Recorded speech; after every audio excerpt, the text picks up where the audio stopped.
Assalamualaikum warahmatullahi wabarakatuh. Selamat sore Bapak dan Ibu sekalian. Terima kasih jumpa kembali kita dalam webinar mingguan yang dilaksanakan oleh Asosiasi Program Studi Teknologi Pendidikan Indonesia. Bapak dan Ibu sekalian, pada kesempatan kali ini saya berduet dengan Ibu Eliani Umas yang akan berbagi tentang salah satu model pembelajaran kontemporer yang dikembangkan oleh Lee dan Hanafin tahun 2016. Mereka menyebutnya model ini dengan istilah own it, learn it, dan share it. Ya. Nah, seperti apakah gerangan model pembelajaran own it, learn it, dan share it tersebut? Mari kita lihat Bapak dan Ibu sekalian satu persatu. Bapak dan Ibu sekalian, kerangka konseptual dari model pembelajaran ini diambil dari tiga teori seperti yang Bapak Ibu lihat. Yang pertama adalah self-determination theory, dan yang kedua adalah constructivism theory, dan yang ketiga adalah constructionism theory. Nah, Bapak dan Ibu sekalian, dalam self-determination theory itu menganjurkan kepada kita sebagai pendidik atau guru untuk memberikan otonomi yang luas kepada siswa, sehingga locus of control itu ada di diri siswa. Kita berikan endorsement supaya siswa mendapat melakukan personal goals, artinya dia menentukan tujuan yang ingin dicapai sendiri, dan kita berikan pilihan-pilihan di mana mereka punya kesempatan untuk memilih dan menentukan sendiri. Jadi inti daripada self-determination theory adalah seperti itu. Kemudian teori yang kedua adalah constructivism theory, di mana kita sebagai guru atau pendidik wajib memberikan kesempatan agar terjadi satu personal meaning making pada diri siswa, dan memberikan scaffolding tahap demi tahap, mengaitkan satu konsep dengan konsep lain, dan menguasai satu pengetahuan atau konsep atau prinsip dari yang paling mudah kepada yang lebih tinggi. Nah, kemudian kita dorong juga munculnya pemahaman-pemahaman baru pada diri siswa. Kira-kira inti dari constructivism theory adalah seperti itu. Dan berdasarkan constructionism theory itu penting bagi kita sebagai guru atau juga pendidik untuk memberi kesempatan kepada siswa untuk melakukan sharing atau berbagi dari authentic works yang mereka hasilkan.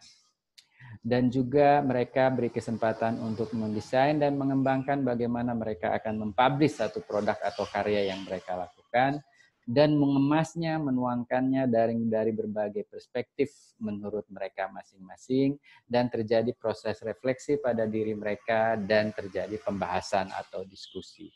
Nah, berdasarkan tiga teori ini, maka design assumption yang dilakukan oleh Lee dan Hanafin itu adalah model ini terdiri dari tiga langkah utama.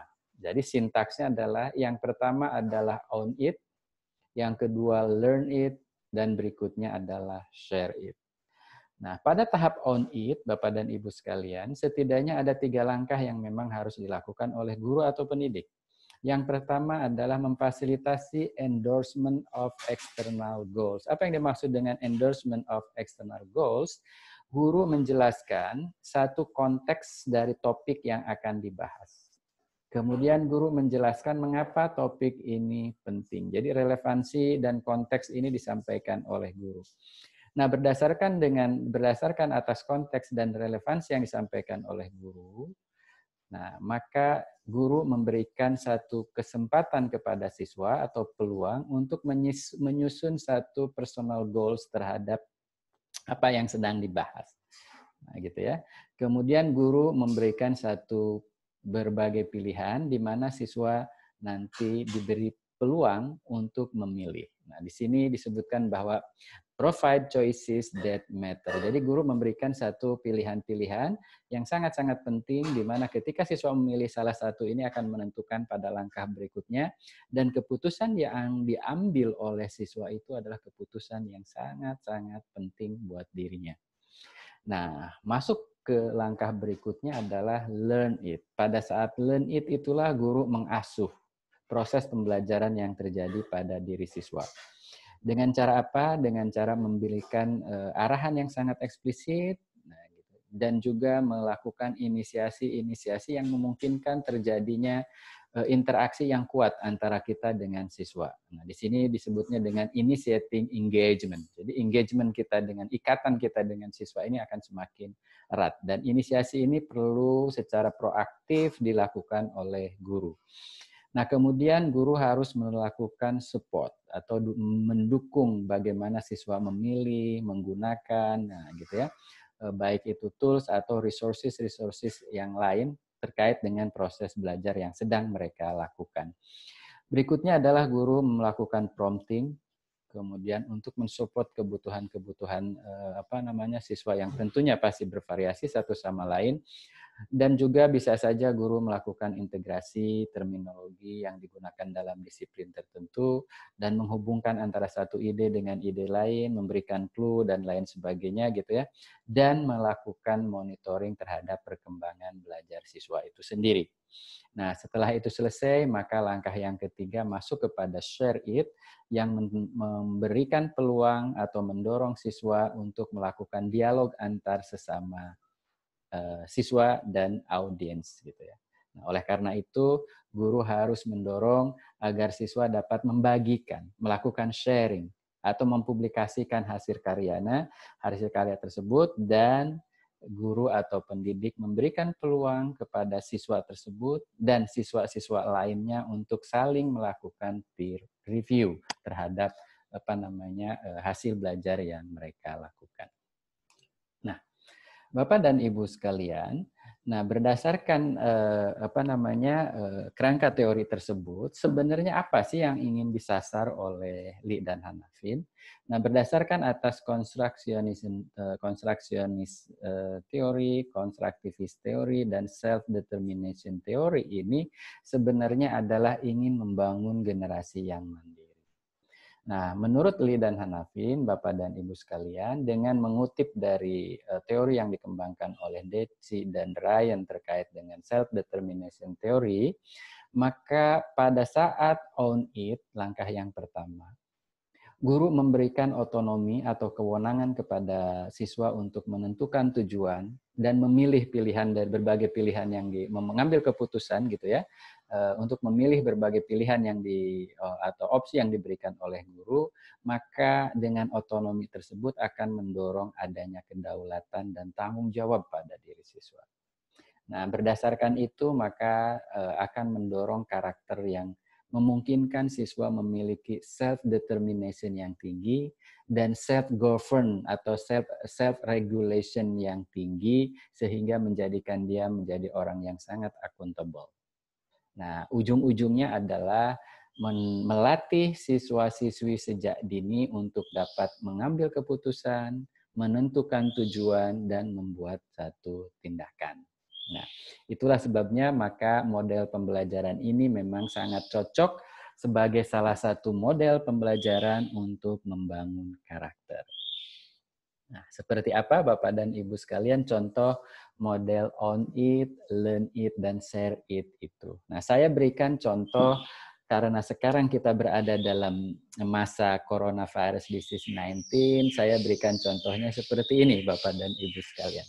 Katakanlah guru dalam COVID-19 ini menggunakan berbagai learning tools, diantaranya adalah Google Classroom atau WhatsApp Group atau Quizzes atau Google Form dan lain sebagainya. Nah, dalam hal ini saya ingin kasih contoh bagaimana asumsinya adalah guru menggunakan WhatsApp Group. Nah, gitu ya, WhatsApp Group. Nah, dalam coronavirus disease 19 sekarang ini aktivitas belajar sinkron, artinya terikat oleh waktu, itu hanya memungkinkan menggunakan sinkron maya atau tatap maya atau virtual synchronous learning. Kenapa? Karena yang live synchronous learning atau pembelajaran yang terjadi pada waktu yang sama dan ruang yang sama tidak mungkin karena ada kebijakan PSBB gitu ya. Physical distancing atau social distancing dan tidak memungkinkan terjadi tatap muka di dalam dalam kelas. Nah, kalau kita gunakan pendekatan on it, learn it, dan share it, maka langkah yang pertama adalah melakukan langkah on it. Nah, di mana langkah on it itu kita lakukan? Bisa saja on it kita lakukan selama 30 menit dalam aktivitas belajar sinkron dengan menggunakan tatap maya. Tatap maya berarti kita menggunakan salah satu synchronous technology, misalnya adalah web conference atau video conference, gitu, audio conference. Dalam hal ini menggunakan web conference katakanlah. Nah, pada saat on it ini guru menyampaikan konteks kepada siswa, ya, konteks ya gitu ya, konteks kepada siswa. Nah, menentukan dan siswa diminta untuk menentukan sendiri tujuannya. Nah, dalam on it ini key poinnya adalah guru memberikan otonomi kepada siswa untuk menentukan, untuk memilih, dan menentukan tujuan belajarnya sendiri. Saya berikan contoh misalnya, ada mata pelajaran tentang siswa-siswi agar siswa dapat menjelaskan teori penciptaan alam semesta. Nah, kita tahu bahwa teori penciptaan alam semesta itu ada 4 atau lebih misalnya. Nah, dengan guru pada saat itu akan memberikan konteks tentang penciptaan alam semesta, kemudian dia menyampaikan mengapa kita mempelajari alam semesta ini penting. Nah, setelah itu baru siswa diberikan kesempatan apakah secara individu atau kelompok memilih. Ada yang memilih teori nebula, silahkan. Ada yang memilih teori Big Bang, silahkan. Atau ada siswa kita lebih naikkan sedikit, siswa diminta untuk membandingkan antara teori A dengan teori B, teori A dengan teori C, atau teori B dengan teori D, atau teori D dengan teori B misalnya ya, dan lain sebagainya. Nah, di situ kita berikan kebebasan siswa untuk memilih, dan dia diminta untuk menentukan tujuannya. Kira-kira ketika membandingkan itu dia ingin seperti apa.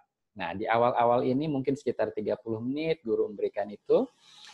Kemudian, berdasarkan pilihan daripada siswa tersebut, apakah kelompok atau individu, maka kita masuk ke langkah berikutnya adalah learn it. Learn it itu kita berikan di hari berikutnya, katakanlah. Kalau materi ini kita buat hari Senin, maka pada hari Selasa sampai hari Minggu sebelum hari Selasa, maka mereka melakukan proses learn it itu melalui learning tool yang dipakai oleh Bapak Ibu sekalian, komunikasinya melalui WhatsApp group, dan dibiarkan mereka secara kelompok atau individu melakukan proses pembelajaran dari rumah. Nah, pada saat proses pembelajaran dari rumah ini, dalam learn it itu, materi pembelajaran atau sumber-sumber belajar baik yang disiapkan oleh guru dan lain sebagainya, kita sampaikan kepada siswa melalui WhatsApp group. Nah, pada saat WhatsApp group itu, dari mulai hari Selasa sampai hari Minggu, kita lakukan asuhan. Nah, asuhan itu yang tadi disebut, ya, pada learn it itu guru memberikan arahan, guru memberikan petunjuk, guru memotivasi siswa, guru mendorong siswa untuk melakukan ini, melakukan itu, memberikan umpan balik, dan lain sebagainya, termasuk guru melakukan monitoring progress, dengan kata kuncinya di sini adalah memberikan scaffolding kepada siswa-siswa tersebut. Nah, gitu ya. Nah, dengan asuhan yang dilakukan oleh guru pada learn it itu, katakanlah pada pertemuan berikutnya, pada hari Senin berikutnya dilakukan share it. Nah, share it itu Bapak dan Ibu sekalian, ketika share it ada beberapa hal mungkin yang perlu kita tekankan di sini adalah guru juga harus memberikan otonomi. Bagaimana siswa akan mengemas hasil belajarnya dan men-share-nya itu dengan caranya masing-masing. Misalnya bagi yang punya IG dengan IG, bagi yang bisa dengan video, membuat video, dia bikin video. Bagi yang bisa bikin lagu, dia mungkin buat lagu ya. Bisa bikin gambar, dia menggunakan gambar. Nah, ini kita berikan kebebasan kepada mereka untuk melakukan pilihan, share-nya mau seperti apa. Nah, kalau dalam bukan coronavirus disease 19, share-nya bisa saja dengan eksibisi yang dilakukan di sekolah gitu ya, atau ditaruh di mading dan lain sebagainya. Tapi dalam coronavirus disease 19 ini, saya kira yang lebih cocok untuk siswa-siswi kita sekarang, yang milenial itu sharing-nya adalah melalui sosial media yang mereka miliki, apapun gitu ya. Nah, pada saat share itu bisa saja guru meminta siswa-siswi lainnya memberikan komentar atau memberikan emoticon terhadap apa yang mereka share. Bahkan syukur-syukur saya menyarankan itu guru agar meminta siswanya untuk meminta komentar dari orang tuanya, ibu dan bapaknya. Nah, setelah itu berdasarkan apa yang sudah di-share oleh anak-anak, guru diundang ke dalam media yang mereka share, kemudian guru mengundang siswa-siswi tersebut untuk melakukan tatap maya lagi mungkin selama 30 menit di mana di situ terjadi diskusi. Nah, guru membahas hasil share-nya tersebut atau siswa-siswi lain saling ini, dan di sini terjadi proses tatap maya gitu ya atau web conference yang cukup interaktif. Jadi dalam hal ini guru bukan menjelaskan lagi materi ketika jadi tatap maya. Nah, ini yang terjadi kalau kita kombinasikan antara aktivitas belajar asinkron yang atas dan aktivitas belajar sinkron. Nah, kalau kita tarik ke dalam teorinya, maka kalau seperti ini yang dilakukan, model on it, learn it, dan share it ini terjadi dalam situasi seperti flip classroom. Ya kan? Belajarannya dalam flip classroom. Nah, hanya saja flip classroom-nya itu ketika di kelasnya tidak dalam kelas tatap muka, tapi dalam kelas tatap maya. Nah, bagaimana kalau bagi siswa-siswi yang tidak memungkinkan untuk melakukan tatap maya? Maka seluruh proses, baik dari saat orientasi awal 30 menit dilakukan dalam asinkron. Misalnya dengan WhatsApp group disampaikan di awal, kemudian setelah itu diserahkan kepada siswa untuk belajar masing-masing selama seminggu, dan selama seminggu itu dipantau melalui WhatsApp group juga. Dan ketika proses share it, diskusi, dan lain sebagainya, demonstrasi, dan saling refleksi, diskusi dengan siswa lain dan dengan kita lakukan juga dalam WhatsApp group. Ini contoh. Ya. Nah, ini semuanya terjadi dalam asinkron. Bisa juga terjadi antara sinkron dan asinkron. Nah, ini adalah salah satu contoh bagaimana model on it, learn it, share it kita laksanakan dalam coronavirus disease 19. Nah, bagaimana kalau nanti bukan dalam coronavirus disease 19, Bapak dan Ibu sekalian, terlepas dari COVID-19 atau bukan, maka kita segera akan sudah berada dalam kondisi new normal. New normal itu ya era baru di mana normal tapi dengan cara yang berbeda. Nah, sehingga proses pembelajaran yang sama kita bisa lakukan tadi, tapi kita lakukannya tidak dalam tatap maya. Orientasi awalnya kita lakukan dalam tatap muka. Setelah itu di rumah mereka akan melakukan hal ini. Gitu ya.